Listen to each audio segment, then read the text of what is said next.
December 21st, 1855. Callaway County Courthouse, Missouri. The room is packed. Standing room only.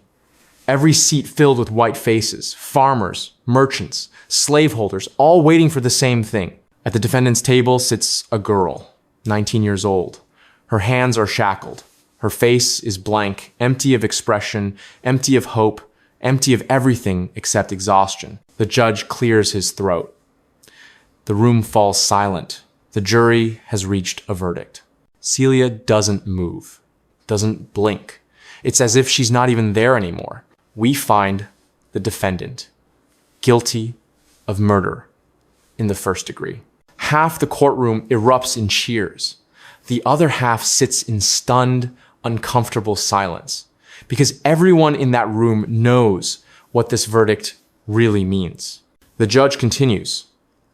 The defendant shall be hanged by the neck until dead, sentenced to be carried out immediately. Immediately. No appeals, no delays, no mercy. But here's what the newspaper didn't report that day. Here's what they couldn't print, wouldn't speak about, tried desperately to bury. Celia's crime wasn't just murder. Her crime was something far more dangerous. She said, no, let me explain what I mean. Celia's lawyer, a man named John Jameson, who knew this case would destroy his reputation, stood before that courtroom and made an argument that had never been made in American legal history. He argued that Celia had the legal right to defend herself from assault. The courtroom went dead silent when he said it. That word, assault. You didn't say that word. Not about a master and his slave, not in polite society, not in 1855 Missouri. But Jameson said it anyway. He cited Missouri law, statute after statute, that gave women the right to use deadly force to protect their virtue, to defend themselves from sexual assault. And then he said the words that made every slaveholder in that courtroom shift uncomfortably in their seats. If this law applies to white women, it must also apply to black women, unless you're saying the law recognizes no difference between a woman and a piece of property. Think about that for a second. He forced them to choose. Either admit that enslaved women were human beings with rights, or admit that the law itself was a lie. The prosecutor shot to his feet. His name was Robert Pruitt, and his response was immediate. Honest in a way that reveals everything about the system. If slaves could legally refuse their master's advances, if they could claim self-defense for resisting, then slavery itself would collapse. The entire institution depends on the master's complete authority over his property. Read that again. He said it out loud, in court, on the record. The system required enslaved women to have no rights, no ability to refuse, no claim to their own bodies. Because if Celia won, if just one enslaved woman could legally say no and defend herself, then the whole structure falls apart. Every enslaved woman in America could claim the same right. Every master who forced himself upon the woman he owned would be guilty of assault. The cotton economy, the breeding farms, the wealth of the entire South, all of it built on one assumption, that black women's bodies belonged to white men with no questions asked. Jameson tried one more time. He stood and addressed the judge directly. Your Honor, Missouri law makes no distinction. It says any woman may resist an attempt to violate her person. It doesn't say white woman. It says woman. The judge, William Augustus Hall, didn't even pause to consider it. His instructions to the jury made it official. The defendant, being a slave, had no legal right to resist her master in any manner whatsoever. The law is clear on this point. You must find her guilty of murder. And so they did, in less than 2 hours. But here's what haunts me about this case. Here's what keeps me awake at night thinking about it. Celia killed Robert Newsom, the man who'd been assaulting her since she was 14 years old. She struck him with a piece of wood when he came to her cabin one more time. One last time, when she'd begged him to stop.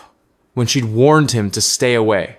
She killed him to save herself. And for that, for defending herself from 5 years of systematic assault, she was sentenced to hang. But Newsom? The man who purchased a 14-year-old child specifically to force himself upon her? The man who assaulted her for 5 years? The man who got her pregnant multiple times? The man whose own daughters knew what he was doing and did nothing to stop it? He was never charged with anything, because you can't be assaulted as property. The law said so. The judge confirmed it. The jury agreed. In the eyes of Missouri law in 1855, Celia's body didn't belong to her. It belonged to Robert Newsom. And when she took his life to protect herself, she destroyed his property herself, which was the real crime. So here's my question for you, and I want you to really think about this. Was Celia guilty? Comment below. Tell me, if you were on that jury, knowing everything you know now, what would you have voted? Because this case, this 19-year-old girl standing in shackles in a Missouri courtroom represents something bigger than one verdict. It represents a legal system that was designed from the ground up to deny Black women any right to their own bodies, to classify them as property, to make their suffering invisible and their resistance criminal. But to understand why the system worked this way, to understand how America created a legal and economic structure that required the sexual exploitation of enslaved women, we need to go back 5 years earlier, to a different kind of courthouse, where human beings were bought and sold like cattle, where young girls were auctioned off to the highest bidder, inspected like livestock, sold based on their ability to produce more slaves. Where the nightmare began. Richmond, Virginia. Spring of 1850. 5 years before Celia would stand trial in Missouri. But this isn't a courthouse where justice is decided. This is a courthouse where human beings are sold. The auction is held on the steps of the building out in the open air, in full view of anyone passing by. It's a Tuesday morning, market day. The smell of horse manure mixes with the scent of tobacco smoke and the sweat of bodies packed too close together. On the platform stands a girl. She's 13 years old, light-skinned. Her hair is long and straight. She wears a clean dress, cleaner than any dress an enslaved field worker would ever own. The auctioneer circles her slowly, like she's a horse he's showing off at a county fair. Gentlemen, I present to you a fine specimen, healthy, strong, good teeth. He forces her mouth open to show the crowd. And as you can see, she's a fancy maid. That phrase, fancy maid. If you don't know what it means, let me tell you. It means she's light-skinned enough to work in the house, pretty enough to be desirable, young enough to be trained. It means she's being sold for sex. The bidding starts at $800. Within minutes, it climbs to $1,200. Then, $1,400. She finally sells for $1,500, equivalent to over $50,000 in today's money. A field hand, a strong man who could pick cotton from dawn to dusk, would sell for maybe $1,000. But this 13-year-old girl, nearly 50% more. Why? Because she wasn't being bought to work in fields. She was being bought to produce children, to warm her owner's bed, to create more slaves from her own body. This was called the fancy trade, and it was perfectly legal, perfectly normal. Just another Tuesday in Richmond, Virginia. But here's the part that makes this even darker. Here's the legal foundation that made this not just acceptable, but profitable. In 1662, nearly 200 years before this auction, the Virginia colony passed a law. It had a Latin name, partus sequitur ventrem. In English, it means that which is brought forth follows the womb. In plain terms, any child born to an enslaved woman is automatically enslaved, regardless of who the father is. Read that again, regardless of who the father is. Think about what that means, what that creates. If a white slaveholder forced himself upon an enslaved woman and she had his child, that child doesn't go free. That child is a slave, his property. Do you see it? Do you see the incentive they built into the law itself? This law turned assault into profit.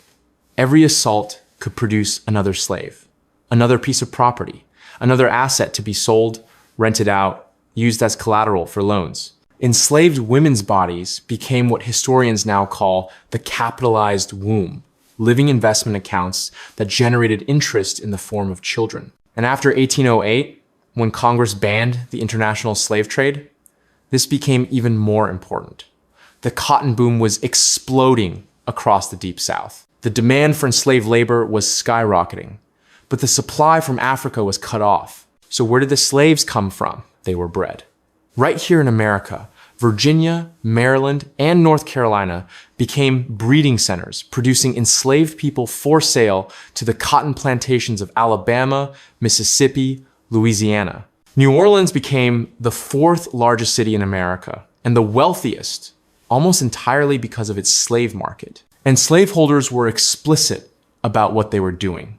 They didn't hide it, they advertised it. In 1849, a Maryland slaveholder placed an advertisement in the local paper. For sale, 2 of the best breeding wenches in all of Maryland. One is 22 years old and the mother of 7 children. The other is just 19 and has already birthed 4 fine workers. A steal at $1,000 apiece, but will sell the pair for $1,200. Breeding wenches, that's what he called them. 22 years old, 7 children, 19 years old, 4 children. Let that sink in. By the time she was 19, this girl had been pregnant and given birth 4 times. She'd been pregnant since she was probably 14 or 15 years old. Where are those 11 children now? Were they sold away from their mothers? Did the mothers even know their names? The advertisement doesn't say, because it didn't matter. The children were the product. The women were the factory. And to maximize production, slaveholders developed a system. They kept what they called stockmen or stock beep, enslaved men selected for their size and physical strength, who were forced to impregnate as many women as possible. Let me tell you about Luke Blackshear. His enslaver called him the giant breeder, gave him that title. Luke was labeled the plantation's stock beep. His job was to father children. By the time slavery ended, Luke Blackshear had fathered 56 children. 56. His own grandson, Ida Blackshear Hutchinson, described it this way when he was interviewed decades later. Luke was bought and given to his young mistress the same way you would give a mule or colt to a child. Like a mule. Like livestock. But it gets worse. Because the women didn't have a choice either. In the 1930s, the federal government interviewed thousands of formerly enslaved people, trying to record their testimonies before they all died. These interviews are in the Library of Congress. You can read them yourself. Listen to what they said. Maggie Stenhouse remembered. During slavery, there were stockmen. They was weighed and tested.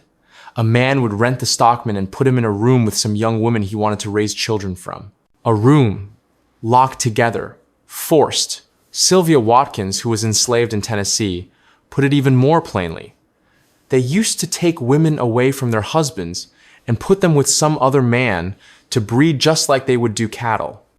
They always kept a man penned up. If the woman didn't have any children, she was put on the block and sold, and another woman bought. You see, they raised the children to make money on, just like we raise pigs to sell. Just like pigs. And what about the women who couldn't bear children? What happened to them? They were sold. Their value plummeted. They became useless.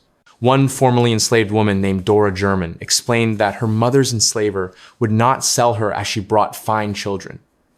She was kept specifically because she was a reliable breeder.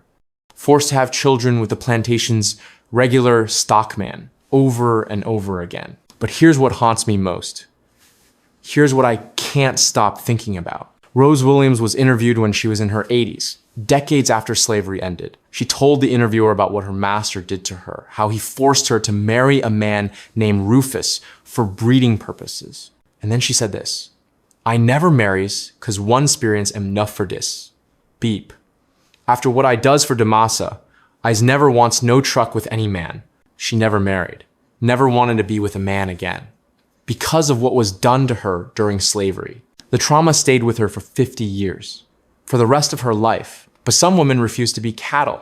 Some women fought back. Some women said no, even when saying no meant death. And what they did next would shake the entire system to its foundation. Remember Celia, the girl in the courtroom standing in chains, sentenced to hang. Let me tell you how she ended up there. Let me tell you about the 5 years that led to that moment. And let me tell you about the night she finally said no. June 1850, Audrain County, Missouri. A man named Robert Newsom has just buried his wife.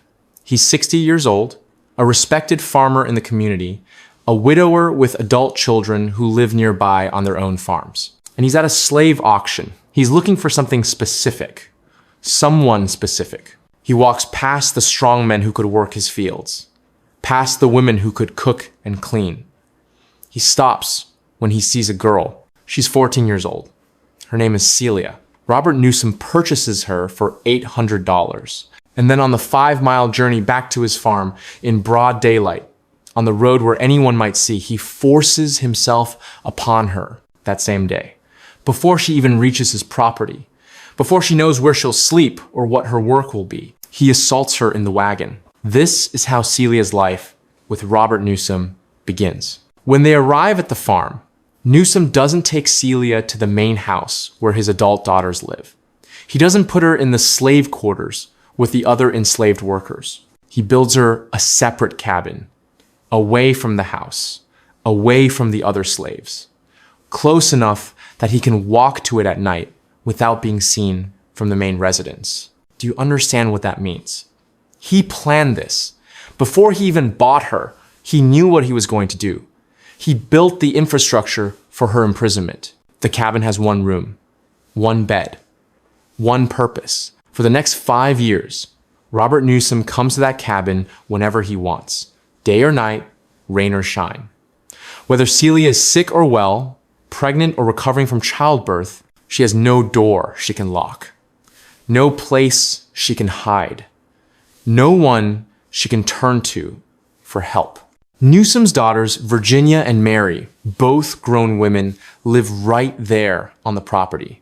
They know what's happening. How could they not? Their father built a separate cabin for a teenage girl. Celia bears 2 children who look suspiciously light-skinned, but they say nothing. They do nothing. Because in Missouri in 1850, this is legal. This is normal. This is what masters do. The other enslaved people on the farm know too. There's George, an enslaved man who becomes Celia's friend, who cares about her, who sees what Newsom is doing and is powerless to stop it. Can you imagine what that does to a man? To watch a girl you care about being assaulted night after night and know that if you try to protect her, you'll be killed? The psychological torture wasn't just inflicted on the women. The men who loved them, who were married to them, who wanted to protect them, they were tortured too, forced to witness, forced to do nothing. Because that's what the system did. It didn't just exploit black women's bodies. It destroyed black men's ability to protect their families. It demolished any sense of safety or autonomy or human dignity for anyone involved. By 1855, Celia has been Newsom's victim for 5 years. She's 19 years old. She's borne him at least 2 children, though the records are incomplete, so there may have been more. And she's pregnant again. But something has changed. Maybe it's the pregnancy, her body breaking down from being used as a breeding factory since she was 14. Maybe it's exhaustion. Maybe it's just that after 5 years, something inside her finally breaks. Or maybe it's that she finally finds the courage to say no. In the summer of 1855, Celia starts seeing George, the enslaved man who works on Newsom's farm. They develop feelings for each other, real feelings, the kind of connection she never had with Newsom. Because being assaulted isn't a relationship. George begs Celia to make Newsom stop. He can't stand watching it anymore. So Celia does something extraordinary, something dangerous. She asks Newsom's daughters, Virginia and Mary, for help. She goes to them and tells them that she's sick, that she's pregnant, that she can't take anymore. She begs them to intervene, to ask their father to leave her alone. Virginia and Mary refuse. Think about that. 2 white women, supposedly delicate, supposedly moral, supposedly victims of the same patriarchy that oppressed all women. They refuse to help a 19-year-old girl being assaulted by their father. They refuse. So Celia makes a decision. On June 23rd, 1855, She sends Newsom a message through one of his grandchildren. Don't come to my cabin tonight. I'm sick. Stay away. But Robert Newsom doesn't care that she's sick. He's never cared before. Why would he care now? He comes anyway. Let me walk you through what happens next, moment by moment, because this is the night that will define Celia's life and end it. It's after dark. Newsom approaches the cabin, opens the door without knocking, because why would he knock? It's his cabin, his property, his slave. Celia is waiting for him. She's placed a large stick, a piece of firewood within reach.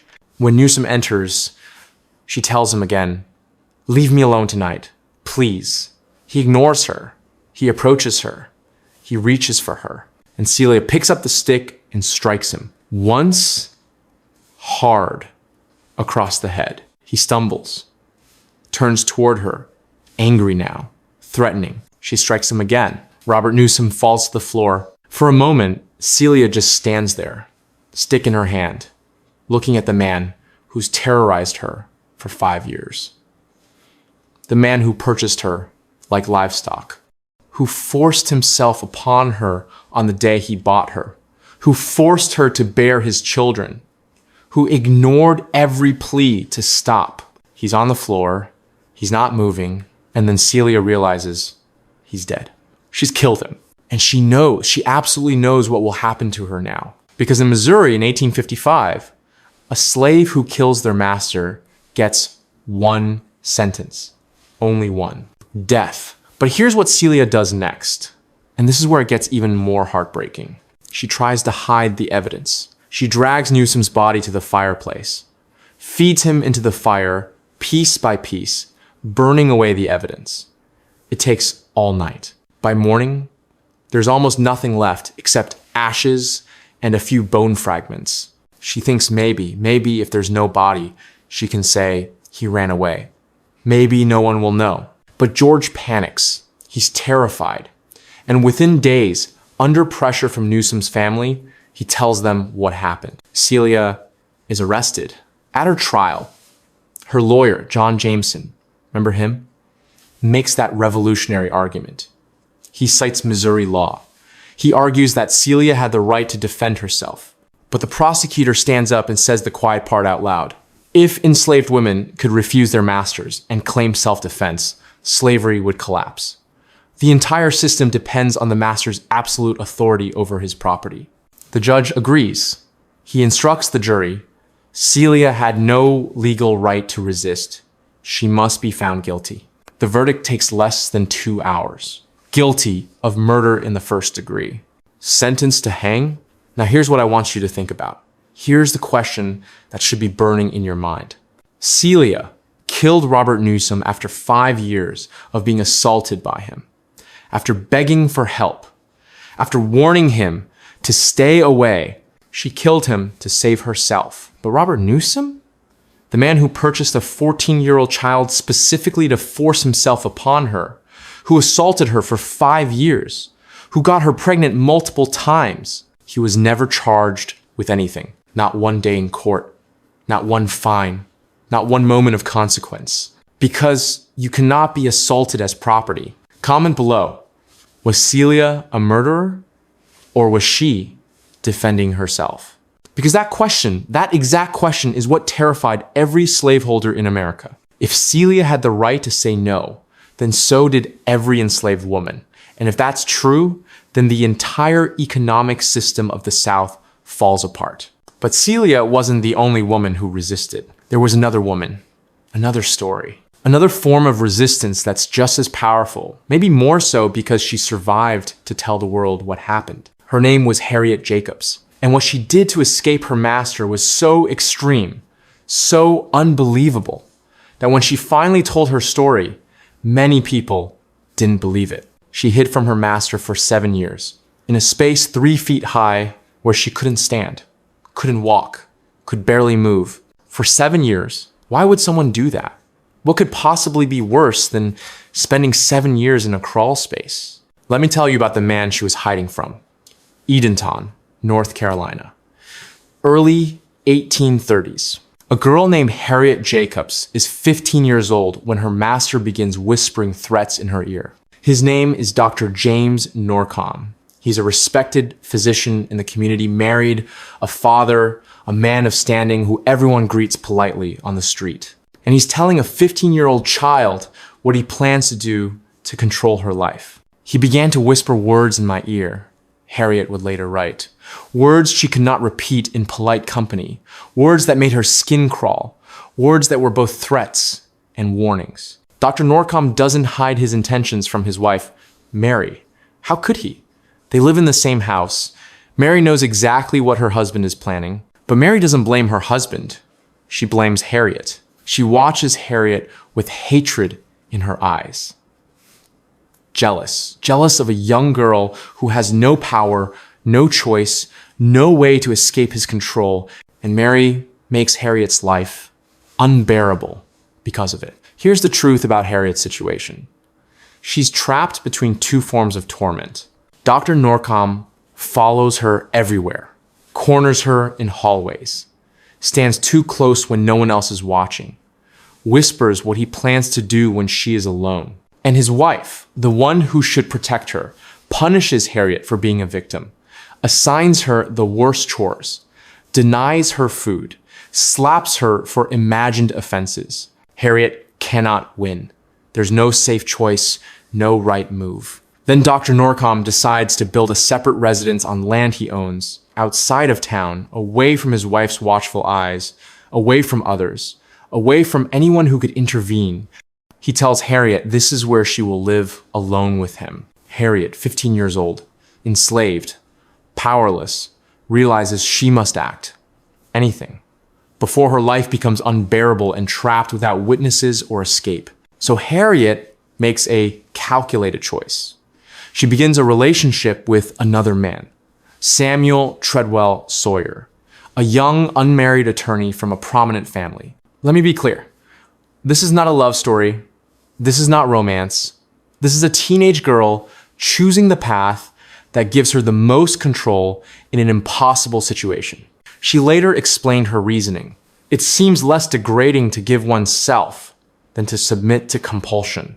Harriet becomes pregnant. When she tells Dr. Norcom, he is stunned, speechless, and leaves without a word.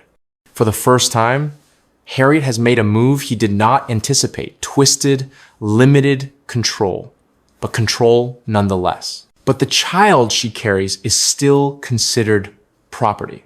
Because of the 1662 law, parta sequitur ventrum, the child follows the condition of the mother. It does not matter that the father is free. Legally, the child belongs to Dr. Norcom. Harriet will eventually have two children, Joseph and Louisa. Children she loves dearly, yet legally owned by the man who sought to control their mother. Dr. Norcom does not relent. He threatens to sell her children, to send them away. He threatens to build the cottage anyway. In 1835, Harriet makes a decision so extreme that it seems unbelievable. She disappears. Not north, too risky with small children. She hides in Edenton, North Carolina, in a town where everyone knows everyone. Her grandmother, a free black woman named Molly Horniblow, has a house in town. Above a storeroom, there's a crawl space under the roof. It's 9 feet long, 7 feet wide, 3 feet high at its tallest point. Harriet climbs into that space and she stays there for 7 years. 7 years. A space where she cannot stand, cannot walk, can barely sit upright. Summers reach over 100 degrees. Winters nearly freeze her. Rats and mice share the space. Darkness so complete that she loses track of day, night, and seasons. A small hole allows her to see the street below. She watches her children play, hears them, but cannot call to them. Why endure 7 years in such conditions? Harriet calculated that if Dr. Norcom believed she had escaped, he might give up searching for her and not harm her children. She sacrifices her freedom to protect them. The psychological toll is immense. She contemplates ending her own life. She wonders if she will survive. But she does day after day, month after month, year after year. In 1842, a free black man named Peter, along with Edenton's community, arranges her escape. They smuggle her onto a ship to Philadelphia, then to New York. Harriet finally stands upright, walks freely, and breathes air untrapped for the first time in 7 years. Even in New York, she is not safe. The fugitive slave law means Dr. Norcom or his heirs could still claim her. She lives as a fugitive for another decade, always ready to run. In 1853, Harriet begins writing everything down, the 7 years in the crawl space. The threats, the impossible choices, the harassment. In 1861, her autobiography, Incidents in the Life of a Slave Girl, is published under the pseudonym Linda Brent. She becomes the first formerly enslaved woman to publish a memoir explicitly describing the exploitation inherent to slavery. She exposes that what happened to Celia was not isolated. It was systemic. It was the foundation of Southern wealth. Comment below. Would you have made the same choice Harriet did? Would you have hidden for 7 years to protect your children? Celia fought with action. Harriet fought with endurance and words. Both forms of resistance required unimaginable courage. We know Celia's name because she was tried in court. We know Harriet's name because she survived long enough to tell her story. But what about the hundreds of thousands who did not survive or were never recorded? Their names lost. Their stories untold. What happened to them? December 20th, 1855, the night before Celia's scheduled execution. She's in the Callaway County Jail. Guards are posted. The gallows have been built. Everything is ready for the hanging that will happen at sunrise. But something happens that night. Something the historical records try very hard to hide. Celia escapes. Someone helped her. The records don't say who. Maybe it was deliberately left vague to protect them. But someone opened her cell.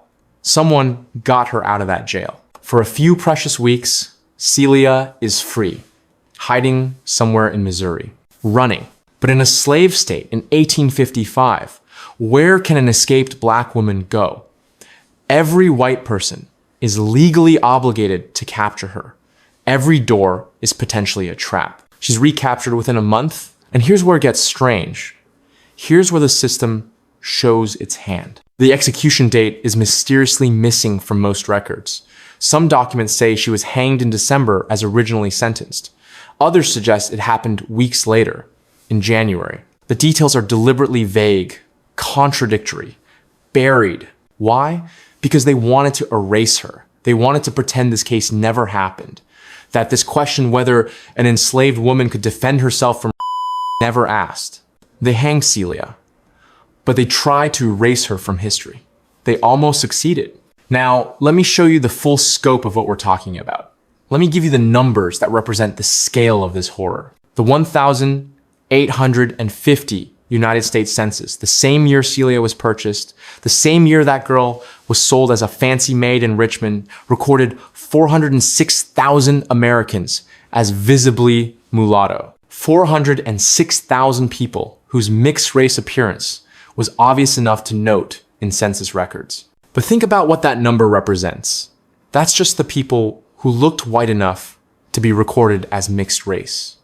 How many more had one white grandparent, one white great-grandparent? How many children of rape passed as black because the features weren't obvious? Every single one of those 406,000 people represents an assault, a forced pregnancy, a family destroyed. Virginia alone had 44,000 mixed-race enslaved people, the most of any state. Why? Because Virginia had become a breeding center.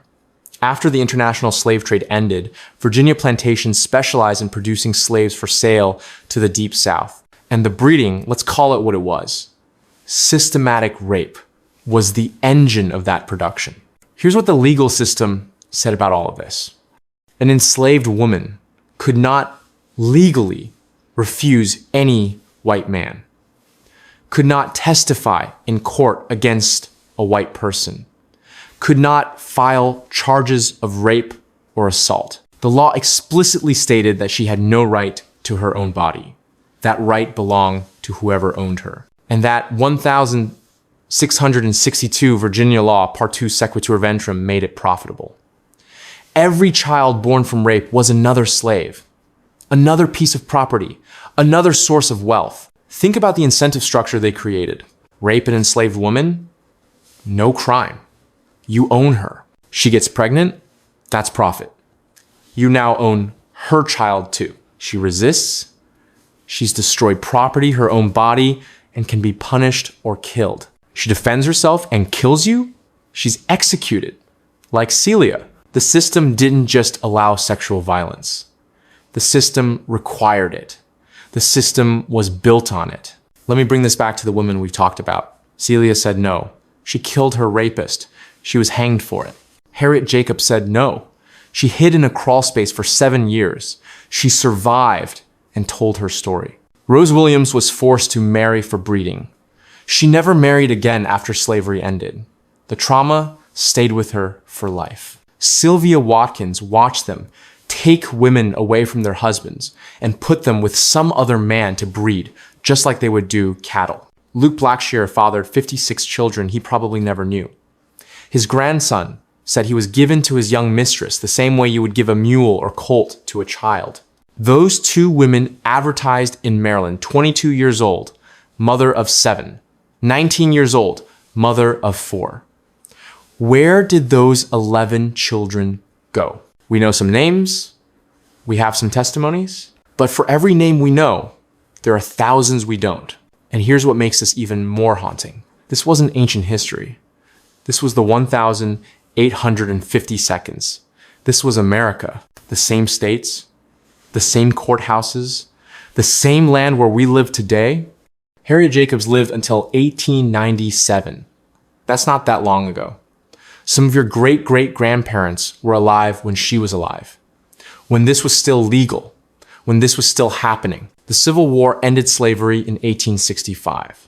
But the legal framework that said black women couldn't refuse white men, that took much longer to dismantle. And the trauma, the intergenerational trauma of knowing that your ancestors were systematically raped, that their children were sold away, that they had no rights, no protection, no recourse, that trauma doesn't end when slavery ends. It echoes through generations. I want to take a moment here. Just a moment of silence for the women whose names we'll never know. The women who died in childbirth, pregnant for the 5th time before they turned 20. The women who were sold away from their children and never saw them again.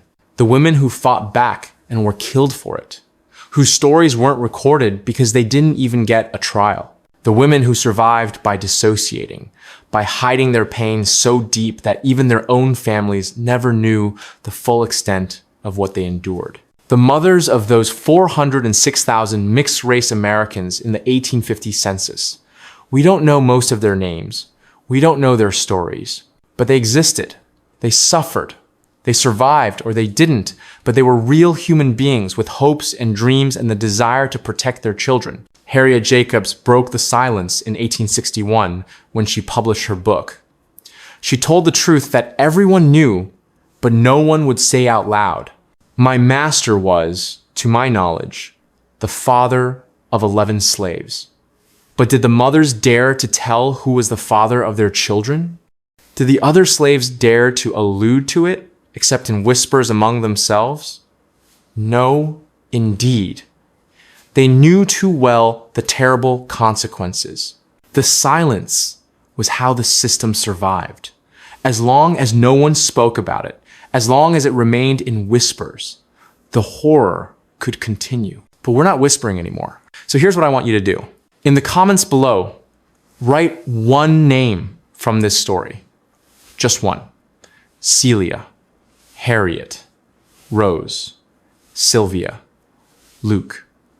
Any name that stuck with you. Say their name so they're not forgotten, because that's what they try to do. Forget them, erase them, pretend they never existed. And we won't let that happen. Subscribe to this channel so you never forget history's darkest lessons. Because the people who want to bury this history, who want to pretend it wasn't that bad, who want to move on without acknowledging what happened, they're counting on you to forget. Don't forget, this isn't the only story they tried to bury. Next week, we're diving into another chapter of history they don't teach in schools. Another group of victims whose suffering was systematic, legal, and hidden for decades. Because this channel exists for one reason: to tell the stories they don't want you to know. To shine a light on the darkest corners of history. To make sure that the victims, the ones who suffered, who resisted, who survived or didn't, are remembered. Celia died in chains, but her story survived. Harriet hid for 7 years, but she lived to tell the truth. And now you know their names. Now you know what happened. Now you can never unknow it. And that's exactly the point.